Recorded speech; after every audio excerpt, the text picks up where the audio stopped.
Considere dois objetos, uma bolinha de massa mzinho e uma barra homogênea de comprimento L e massa mzão igual a 2mzinho.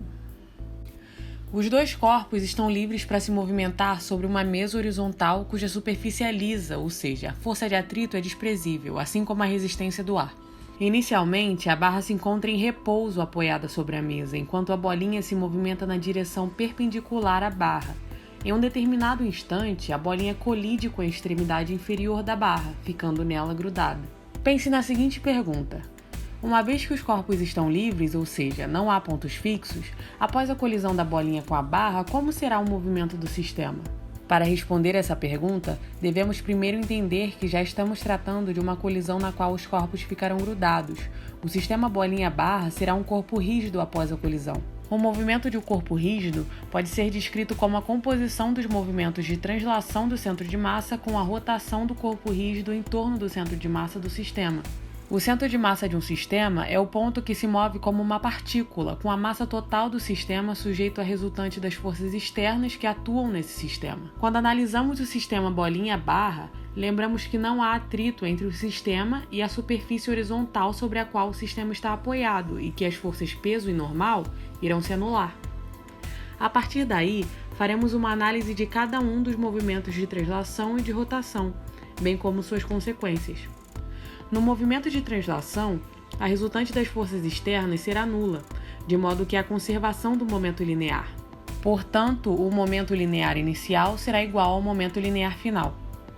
Ao analisar a conservação do momento linear, é importante lembrar que, no início, o movimento dos corpos é independente. Portanto, podemos considerar que o momento linear será dado pela soma dos momentos lineares de cada um dos corpos.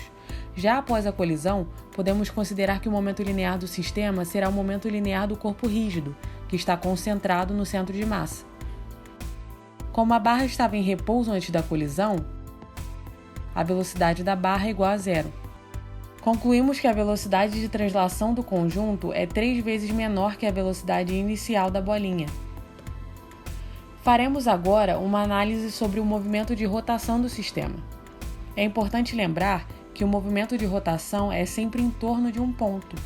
Neste caso, a rotação do corpo rígido será em torno do centro de massa.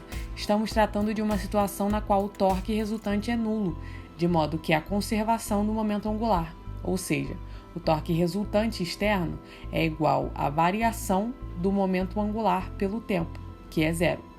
Portanto, o momento angular inicial é igual ao momento angular final. O momento angular de uma partícula em relação ao centro de massa do sistema barra bolinha é descrito pela seguinte equação. Para calcularmos o momento angular em relação ao centro de massa, precisamos primeiro encontrar o centro de massa do sistema. Cada um dos corpos possui um centro de massa em um ponto específico. A partir daí, devemos usar esses dois pontos referentes ao centro de massa de cada um deles para encontrar o centro de massa do sistema. O centro de massa de um sistema de partículas pode ser calculado a partir da massa e da posição de cada partícula em componentes cartesianas.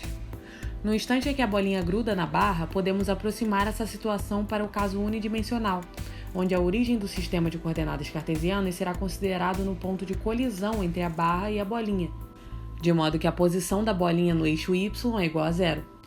A partir do cálculo apresentado na tela, encontramos a posição do centro de massa do corpo rígido, assim como a sua distância até o centro de massa da barra. Para um corpo rígido que gira em torno de um eixo, o momento angular pode ser descrito pela equação na tela. Analisando a conservação do momento angular em relação ao eixo que passa pelo centro de massa do sistema bolinha-barra antes da colisão, temos apenas a contribuição do momento angular da bolinha, uma vez que a barra se encontra em repouso. Após a colisão, temos o momento angular do corpo rígido, formado pelo sistema bolinha-barra. É importante perceber que o momento de inércia do sistema após a colisão diz respeito ao corpo rígido formado pela bolinha e a barra. Portanto, teremos a equação apresentada na tela, onde I' é o momento de inércia da barra em relação ao eixo que passa pelo centro de massa do sistema. Repare também que o centro de massa do sistema não coincide com o centro de massa da barra, ou seja, o eixo de rotação do sistema estará deslocado em relação ao eixo central da barra. Por isso, faremos uso do teorema dos eixos paralelos. A partir daí, encontramos o valor de I' e substituímos na equação. Uma vez que sabemos que a distância do ponto de colisão da esfera até o centro de massa do sistema é L sobre 3, substituímos este valor e, após fazer as simplificações necessárias, encontramos uma relação entre a velocidade linear inicial da esfera e a velocidade angular do corpo rígido em função do comprimento da barra. Portanto, respondendo à pergunta inicial, o movimento do corpo rígido será descrito pela translação do centro de massa, com velocidade 3 vezes menor que a velocidade inicial da esfera, além de uma rotação em torno do centro de massa com velocidade angular ômega, igual à velocidade inicial da esfera sobre o comprimento da barra.